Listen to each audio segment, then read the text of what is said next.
Glória a Deus. Queridos irmãos, a paz do Senhor, nós estamos dando prosseguimento à Escola Bíblica Dominical, o nosso segundo trimestre de 2020, nessa quarentena que estamos tendo, mas não podemos deixar a Escola Dominical, que é uma paixão do nosso coração desde o início da nossa fé. Somos alunos assíduos, continuamos alunos, mas hoje, por determinação do nosso pastor Osmar, superintendente da nossa Escola Dominical aqui do setor 6, nós vamos fazer aqui um breve resumo da lição de número 2. Lembrando que o título do nosso trimestre é A Igreja Eleita, redimida pelo sangue de Cristo e selada com o Espírito Santo da promessa. A lição de número 2, que seria ministrada agora no dia 12/4, no próximo domingo, tem por título A Sublimidade das Bênçãos Espirituais em Cristo. O texto áureo está em Efésios capítulo 1, versículo de número 3, que nos diz assim: Bendito o Deus e Pai de nosso Senhor Jesus Cristo, o qual nos abençoou com todas as bênçãos espirituais nos lugares celestiais. A nossa verdade prática diz o seguinte: Deus nos elegeu em Cristo antes da fundação do mundo para que desfrutássemos das bênçãos espirituais. O ponto central desta lição de número 2 nos diz o seguinte: Deus nos concedeu, ou nos presenteou com bênçãos espirituais em Cristo Jesus. Então, nós temos aí a enfatização do nosso comentarista para nos conscientizar de que as bênçãos que no livro de Éfeso, principalmente aqui no início do capítulo 1, Paulo vem trabalhando para conscientizar a igreja de que ela está nas regiões celestiais em Cristo Jesus. E lá ela está abençoada. Ou seja, todos os crentes em Cristo Jesus que aceitaram Jesus estão selados, estão nas regiões celestiais em Cristo Jesus. E nesta posição, ela tem muitas bênçãos. São incontáveis bênçãos, mas Paulo destaca algumas aqui. Então, no primeiro tópico, o comentarista vai nos levar ao seguinte: a nova posição em Cristo. Ele faz aqui uma doxologia, que é uma manifestação de louvor e enaltecimento a Deus, que é isso que o apóstolo Paulo faz no início da epístola. No segundo subtópico, ele vai falar sobre estas bênçãos espirituais, que são incontáveis, mas aqui no livro de Éfeso, especificamente, ele vai dizer, em primeiro lugar, destacando que essas bênçãos não são materiais. É bom o crente, o estudioso da Bíblia, ter isso em mente. Essas bênçãos não são bênçãos materiais, ainda que nós recebamos muitas bênçãos materiais. Mas é bom enfatizar que essas bênçãos vêm dos lugares celestiais, ou seja, do reino espiritual, conforme está aí em Efésios capítulo 1, do versículos 3 até o 14. Então ele destaca algumas destas bênçãos. Aí ele diz que Deus nos elegeu para sermos santos, no versículo 4. Deus nos predestinou para sermos filhos, no versículo 5. Deus nos fez agradáveis para si. Vejam bem, nós não agradávamos a Ele e não tínhamos como agradá-lo, mas Ele mesmo operou esta maravilha em nós. Ele, por sua vontade, por seu favor, por sua própria decisão, no seu próprio conselho, na sua soberania, Ele agiu, operou a maravilha, dando-nos Jesus e nos fez nos elevou a ser agradáveis a Ele na posição como igreja. Ele também Deus nos remiu por meio do sangue de Cristo. Vai estar aí no versículo de número 7. Deus também nos revelou, vejam bem, revelou a palavra da verdade. No versículo 13, na parte A.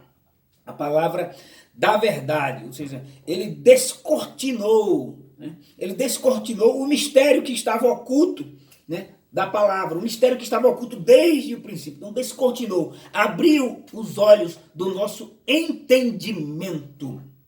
Também Deus nos deu a garantia e a validade desta promessa. Está aí no versículo 14. E ele também nos selou, né, com o Espírito Santo da promessa, né, e deu validade a esta promessa. Então, é aqui a salvação. Esse selo é o selo da salvação. Estamos salvos, selado por Cristo na sua obra. E deu a garantia com a presença do Espírito Santo, que testifica em nós que somos filhos de Deus, que somos a igreja eleita, né, que estamos neste corpo, o corpo de Cristo. Então ele destaca aqui essas bênçãos que foi planejadas desde o princípio, na soberania, na sua glória. Deus planejou estas bênçãos, que foram realizadas em Jesus. Prestem bem atenção.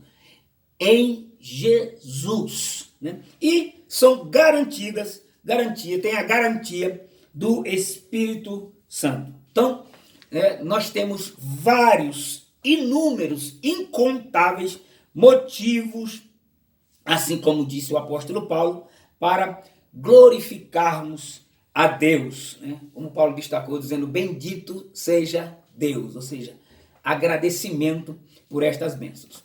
O terceiro subtópico do tópico 1, ele vai falar, então, dessa nova condição. Ele vai dizer que essa nova condição em Cristo, ela ele usa a palavra conversão. Nós íamos em uma direção e fizemos um retorno de 180 graus. Íamos numa direção de pecado, de condenação, de destruição, ovelhas que não tem pastor, e fizemos uma volta ao conhecer Jesus, conforme está escrito lá em 2 Coríntios capítulo 5, versículo 17, né? Aqueles que estão em Cristo, nova criatura é. As coisas velhas se passaram, eis que tudo se fez novo em Cristo Jesus. Então, é o oposto da antiga vida. Essa nova posição tem que ter um destaque novo. Tem que ter uma transformação, tem que ter uma mudança. Essa mudança tem que existir em nossas vidas. Nós temos que almejar esta mudança, essa transformação de uma velha vida, né? Temos que abandonar a velha vida.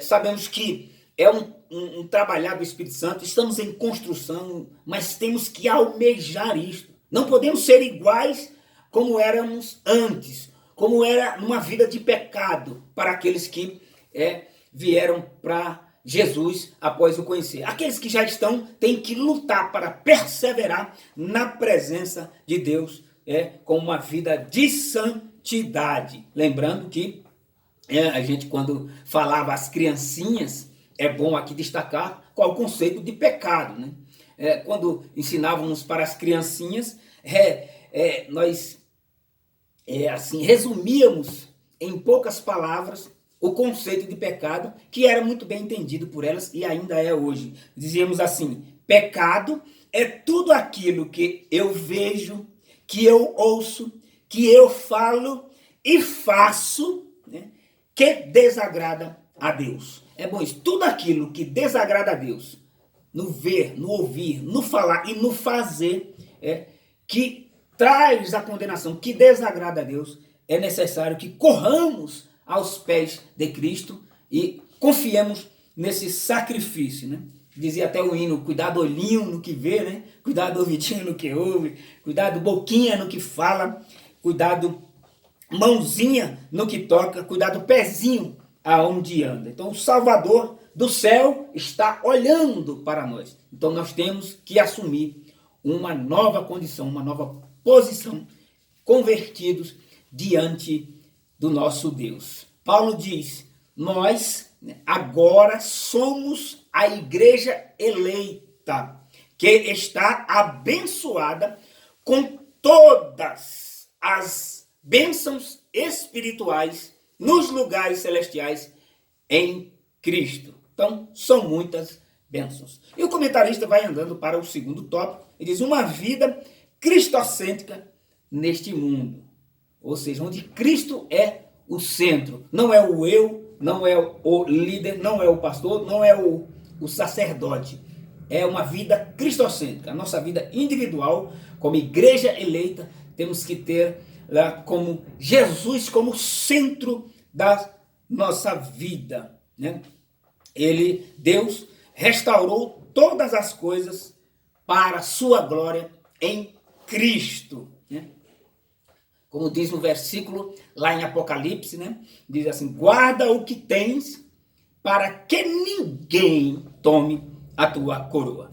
Então ele vai aqui no primeiro subtópico dizendo que isso é uma revelação do mistério que estava oculto. Como dissemos, descobrindo-nos o mistério da sua verdade. Está lá no versículo 9 e em consonância com Colossenses, no capítulo 1, versículo 26, que nos diz assim, o mistério que esteve oculto desde todos os séculos e em todas as gerações e que agora, logicamente que Paulo está escrevendo ali no primeiro século, agora foi manifesto aos seus santos e que é revelado ali em Cristo através da igreja eleita e que vem até os nossos dias, glória a Deus, conforme João capítulo 3, versículo 16, né? Por quê? Porque Deus amou o mundo de tal maneira que deu o seu Filho único para que todo aquele que nele crê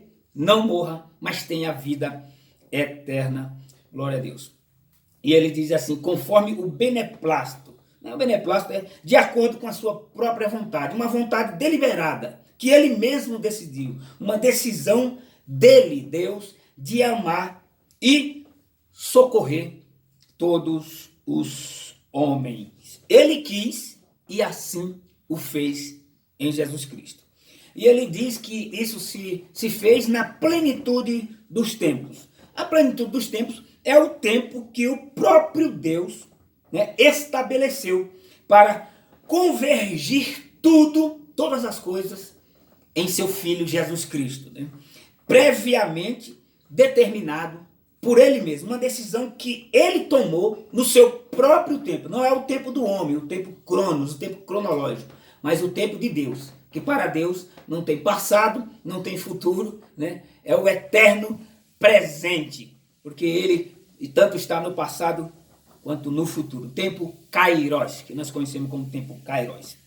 No terceiro subtópico, o comentarista vai falando do louvor da sua glória, né? A igreja, então, Paulo começa a destacar ali em Efésios, ele muda os pronomes. Aqui o comentarista faz esse destaque, que era muito usado o pronome. Os judeus usavam muito nós, como sendo o único povo eleito, como sendo o único povo que foi chamado. Eles eram realmente chamados, mas para levar a mensagem do eterno Deus para todo o mundo, para as outras nações. E havia um protocolo era muito fechado para que alguém fosse prosélito dos judeus e tudo mais. Mas o plano de Deus era estabelecer isso em Jesus. E aí Paulo, né, o comentarista faz essa distinção, que antes era muito usado o nós, quer dizer, ele, Paulo, e os judeus, e agora ele usa para o também vós, ou seja, a inclusão dos gentios. Nós, os gentios, agora enxertados na videira verdadeira, que é Jesus. Estamos na igreja eleita. Então, em Jesus, ambos os povos são herdeiros da promessa de Deus, né? E aí ele resume esses pontos dizendo: os decretos eternos planejados por Deus e executados por Jesus Cristo incluem a salvação dos pecadores e a restauração de todas as coisas, tanto visíveis quanto invisíveis.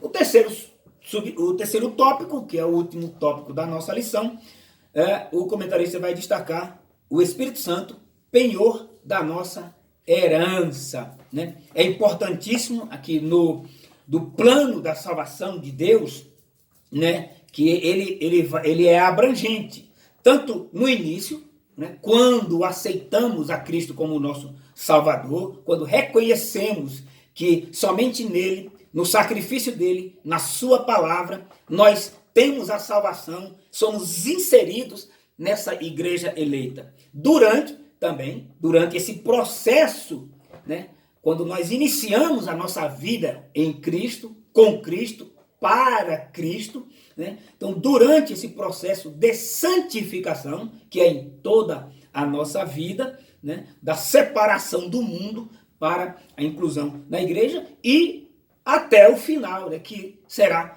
na glorificação, quando ele vier buscar a sua igreja. E aí o comentarista destaca a questão do Espírito Santo como o selo, né? Ele diz o selo do Espírito Santo. Quero ler aqui destacando com os irmãos, né? Aquele que por meio da fé se rende a Cristo, recebe o selo do Espírito Santo no momento da conversão, conforme está escrito lá em Tito, no capítulo 3, versículos dos 5 a 7. Então, nos tempos antigos, o comentarista destaca que nos tempos antigos, o selo era um sinal de propriedade, de posse pessoal. Então você tinha lá um documento, né? Tinha lá um documento de uma propriedade. E hoje nós temos cartórios, hoje nós temos as leis. Então tinha lá o cartório onde você reconhece firma. Então no passado era um selo, né? Colocava aquele selo, que era um anel ou algo assim, e ficava ali aquele selo destacado. Era um selo, um sinal de propriedade, de posse, de possessão. Então, ao receber pela fé a Jesus, Deus identifica, veja só, Deus, ao a pessoa receber Jesus, Deus olha para ela, identificando todos aqueles que assim o fizeram, que receberam a Jesus, Deus identifica eles como pertencente a Jesus, pois o Espírito Santo testifica que somos filhos de Deus. Então, a igreja invisível, não a igreja física, mas a igreja invisível. Todos aqueles que se entregaram a Jesus têm essa identificação e sabem, tem o Espírito Santo dentro de si, o selo, ele garante, ele testifica conosco que nós temos esta promessa, conforme está escrito lá em Romanos capítulo 8, versículo 9. Diz, o mesmo Espírito testifica com o nosso Espírito que somos filhos de Deus, ou que pertencemos a essa igreja eleita. E o apóstolo João faz um destaque lá no capítulo 5, versículo 18. Diz, quando nós temos este selo, o diabo não pode nos tocar. Maravilha, né? O diabo não pode tocar naquele que pertence, lembre, que creu, que aceitou, que se rendeu, que renuncia e que vive aí durante esse processo de santificação, renunciando, eu creio que é pertinente dizer, renunciando todos os dias, se arrependendo todos os dias e procurando cada dia mais ter a intimidade com esse Espírito Santo da promessa. Então, o Espírito Santo atua, o Espírito Santo opera, regenerando, né, purificando e santificando o crente, né, essa igreja eleita, para que ela esteja na posição, né, que Deus quer que ela esteja. Né. Ele é aquele que convence o ser humano, né, ele convence do pecado, da justiça e do juízo, é o que está destacado lá em João 16, versículos 7 e 8. Então, esse Espírito Santo também produz a verdadeira intimidade do crente com Deus através do fruto. Lembrando que o fruto não é algo externo, não é algo que vem de fora para dentro, é algo que vem de dentro para fora. Mexe no caráter do ser humano. Vai trabalhando, o Espírito Santo vai trabalhando o caráter. E aí ele começa a produzir fruto, que Paulo destaca lá em Gálatas, capítulo 5, né? Dizendo que é amor, alegria, paz, longanimidade, benignidade, bondade, fé ou fidelidade, né? Mansidão, domínio próprio. Vai produzindo de dentro para fora, vai construindo um caráter cristão, um caráter de igreja eleita realmente. Né? E ele diz que esse Espírito Santo também é o penhor da nossa herança. O penhor é um depósito, é como um depósito, é uma garantia desta obra executada. Então, aquele que tem o selo do Espírito Santo tem a salvação garantida. O comentarista faz um destaque aqui que eu acho pertinente. Ele diz assim: isso não quer dizer, né, explicando lá o versículo 14, não quer dizer que o crente está salvo para sempre. Não, tem um processo, tem uma vida de santificação, né? Independente da sua conduta. Ou seja, a conduta tem que ser condizente, né, com uma vida de igreja eleita, com uma vida de um servo de Jesus Cristo, daquele que pertence a Jesus Cristo, mas que a redenção está validada. Então aqui indica que esse penhor indica que a redenção está validada aos eleitos em Cristo que permanecem fiéis, conforme Mateus capítulo 24, versículo 13, diz: aquele que perseverar até o fim, esse será salvo. Glória a Deus, né? Que maravilha. Então, o Espírito Santo faz morada na vida daqueles que recebem a salvação, os identifica como pertencentes a Cristo, ou seja, passam a pertencer, a ser propriedade de Jesus Cristo, e lhes garante a vida eterna. O Espírito Santo testifica em nós que temos, né, que nós desejamos, almejamos algo além daquilo que nós vemos, daquilo que nós ouvimos. Algo maravilhoso, que é a vida eterna com Cristo Jesus. Então nós concluímos esta segunda lição aqui num panorama bem sucinto, bem resumido, né, dizendo o seguinte: o plano divino revelado finda na reconciliação do ser humano com Deus por meio de Jesus Cristo e na restauração de todas as coisas visíveis e invisíveis.